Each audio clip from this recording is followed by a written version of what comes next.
Здравствуйте. В эфире «Новости 24». В студии Бекхан Хашигульгов. Коротко о главных событиях к этому часу. Земельный вопрос. Юнузбек Евкуров встретился с жителями Насыркорского района. Качество – главный приоритет. Сотрудники Россельхознадзора провели рейдовую проверку на наличие карантинного сертификата бахчевых культур. Полезное с приятным. Детский военно-патриотический лагерь в Джарахе принял новую группу отдыхающих.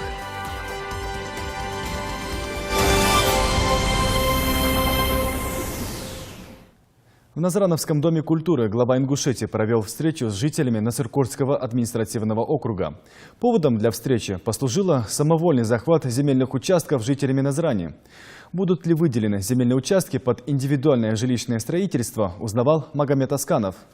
На встрече с жителями шла речь, в частности, о земельном участке, находившегося в ведении ГУП Насыркорская и занятого жителями Назрани. Глава региона отметил, что выделение участка 36 гектаров под индивидуальное жилищное строительство не снимет остроту земельного вопроса округа. При всем желании эту площадку можно распределить только для 300 семей. По информации администрации Назрани, более 3000 человек претендуют на земельные участки. По мнению главы региона, на спорной территории необходимо строить социальные объекты, детские сады, школы, а в данном случае оптимальный вариант – выделение земельных участков близ сельского поселения Верхние Очелуки. Там уже специалистами проведена схема территориального планирования, остается только подвести коммуникации. По 500 тысяч, по 600 тысяч. Из 30 взлетаж стоится, она из Сагмарвац, Нестеровкир.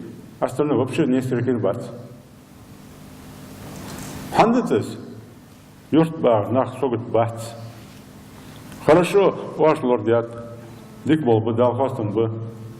Но лорди Адалдер, директор ГУП Ярвар, Каварвар.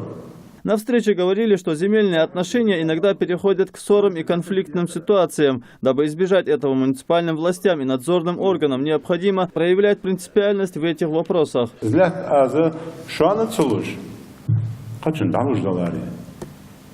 в этом случае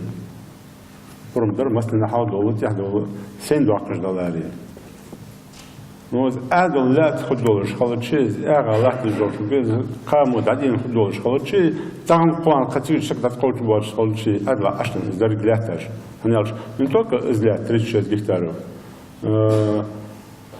تيج هنس تعمل حاجة 320 توك гектар جلاتر ميتك هنس حقوقه دال يندل شحيوه دولش в том числе والله ناس اللي بواس ناخذ حق إتسالات أجزاء كنا حمل إتسالات просто вот هذا صعب خبر مرهم ده إتسالات أش حدوش но شو ده سياق أبشيز اللي قدره حنا شان بولش ببرجيج.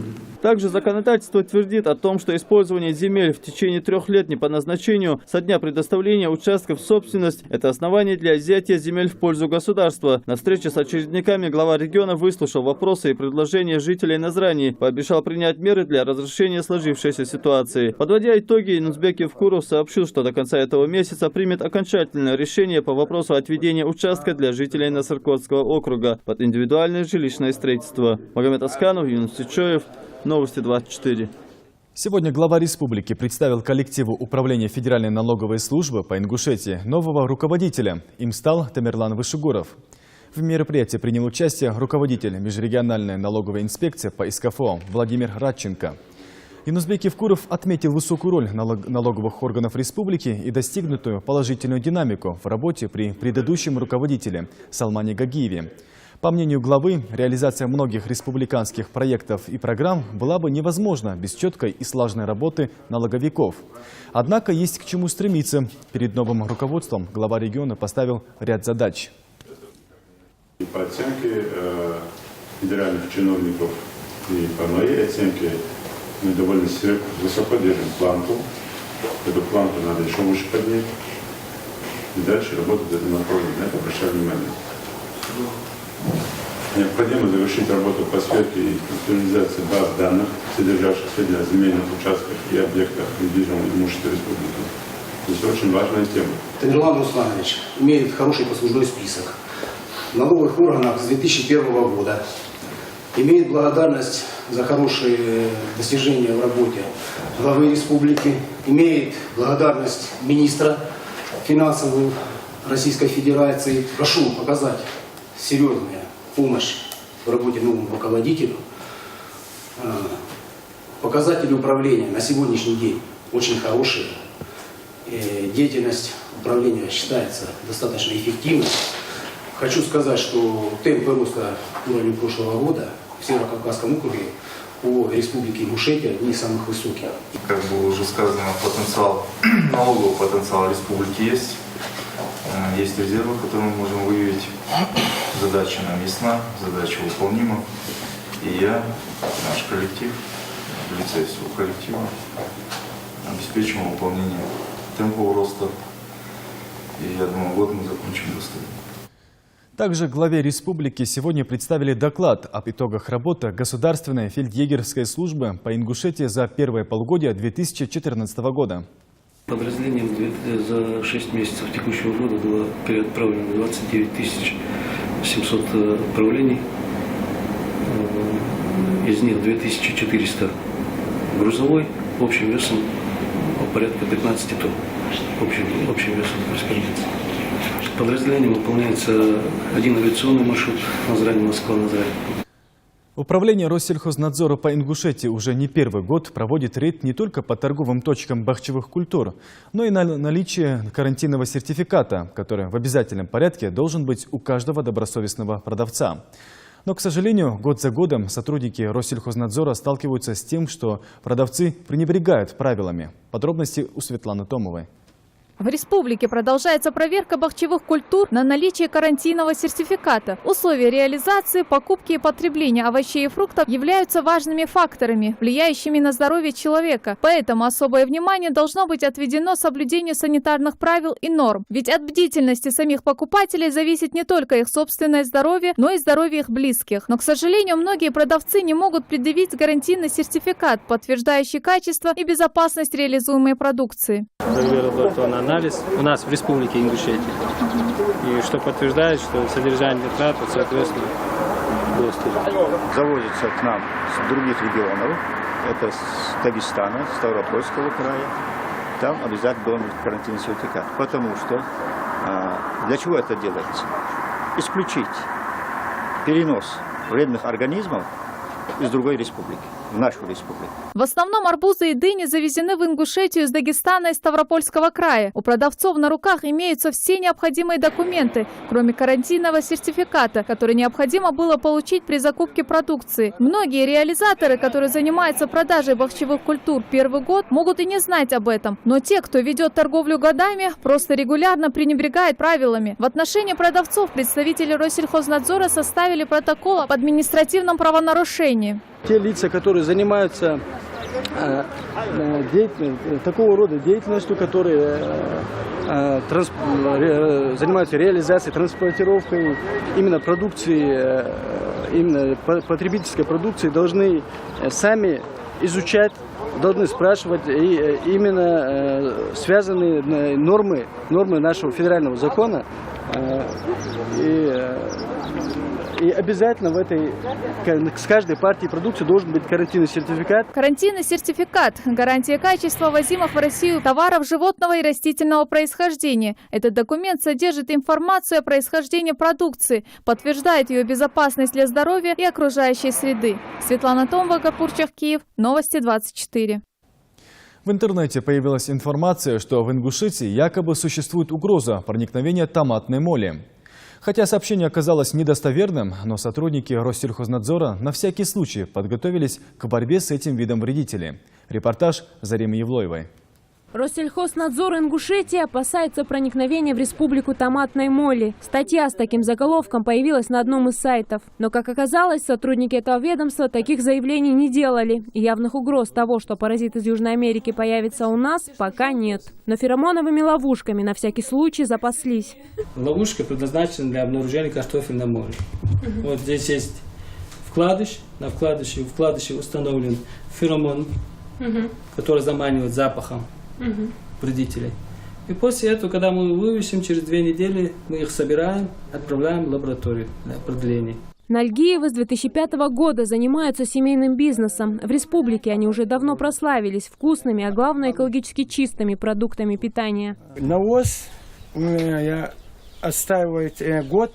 Через год получается чистый перегной, хороший. И вот этот перегной перемешиваю со своей землей, и получается, смотрите, какой пушистая земля. Кроме кур, пчел, крупнорогатого скота, семья Нальгиевых занимается выращиванием фруктов и овощей. Только помидоров в год они сдают в магазины около 6 тонн. Поэтому кому как не им знать о появлении томатной моли в Ингушетии, если таковая действительно есть. Любая болезнь, как появляется, мы сразу с ними боремся. А насчет моли я вообще не слышал насчет моли.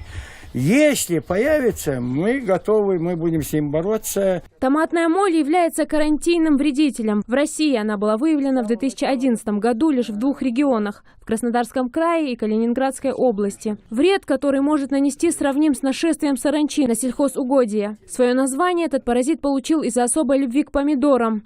Но ее вкусовые предпочтения на этом не ограничиваются. Моль также опасна для картофеля, баклажанов и перца. Надифа Нальгиева врагов огородных растений, как говорится, знает в лицо. Слухи о томатной моли ее заботят меньше, чем, например, тля, поражающая огурцы в ее теплице, и быстро размножающаяся белокрылка. Вот насчет вредителя, если вы хотите. Вот она, маленькая, белокрылка называется. Бабочка такая маленькая, очень маленькая. Эта белокрылка, она быстро размножается, с ней нужно очень сильно бороться. Специалисты Россельхознадзора предупреждают, появление этого паразита, как и любого другого, не исключено. Поэтому предпринимателям, которые занимаются выращиванием овощей, нужно внимательно выбирать семена для посадки. И обязательно требовать у продавцов карантинный сертификат, иначе можно лишиться всего урожая. Зарема Ивлоева, Суланбек Аздоев, Новости 24. Международный фестиваль «Студенческая весна» стран Шанхайской организации сотрудничества прошел в Чите со 2 по 7 июля. В мероприятии приняли участие более 50 делегаций из России и иностранных государств. Около 3500 участников фестиваля демонстрировали свое мастерство в 7 номинациях. Студенты из Ингушетии выступили с зажигательной лезгинкой. Фестиваль является информационной площадкой для укрепления культурных связей и добрососедских отношений между странами ШОС. Делегация Республики Ингушетия была единственной, субъектов СКЛО, которые были приглашены на данный фестиваль. И на данном фестивале достаточно успешно выступили, и наша танцевальная пара стала лауреатами данного конкурса, с чем мы их и поздравляем. Это в области культуры для нас большое достижение. Мы танцевали, показывали свой танец в национальных одеждах. Людям понравилось, и у них были положительные эмоции на выходе, то есть нашего танца. После нашего выхода нас хорошо встретили аплодисментами. Отдых и оздоровление детей в летний период – задача очень важная. На территории пограничной части в Джарахе с конца июня действует детский военно-патриотический лагерь. За это время в нем успело отдохнуть более 20 ребят из разных городов и сел республики. А совсем недавно в лагерь прибыла новая смена отдыхающих. О том, как организован досуг школьников, смотрите в следующем сюжете. На спортивной площадке пограничной части вместо солдат на турниках занимаются мальчишки, участники второго заезда военно-спортивного лагеря «Таргим». Упор на физические упражнения и преподавание азов армейской подготовки – основное отличие этого лагеря. Здесь есть солдатский режим. Мы встаем в 7 часов утра и ложимся отбой уже в 9 часов. Первый раз попал в лагерь, и мне очень понравилось собирать оружие, автоматы, играть в футбол. Очень понравилось свежий воздух.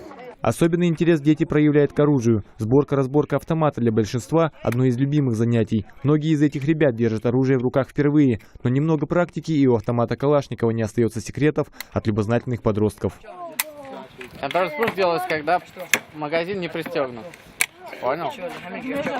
Быт детей также приближен к армейскому. Питаются они в армейской столовой. Обычное меню – борщ, гречневая каша и мясо. Вход в столовую, как и выход, только строем, словно в армии. А вместо привычных жилых корпусов для проживания разбиты палатки. По замыслу организаторов подобные лагеря должны дать представление детям об армии и профессии военного. Этот лагерь находится в зоне погранчасти, внутри. И вот эти погранчасти, сотрудники этой части занимаются с ними, проводят мероприятия. Вот вы видели сегодня, они маршировали, они вообще не умели маршировать, они их научили. В дальнейшем, если подобный опыт военно-спортивного лагеря признают успешным, этот вид школьных лагерей отдыха будет организован повсеместно. Магомед Измайлов, Рахман Цуров, Новости 24. На этом у меня все. Смотрите следующий выпуск в 20:00. До встречи.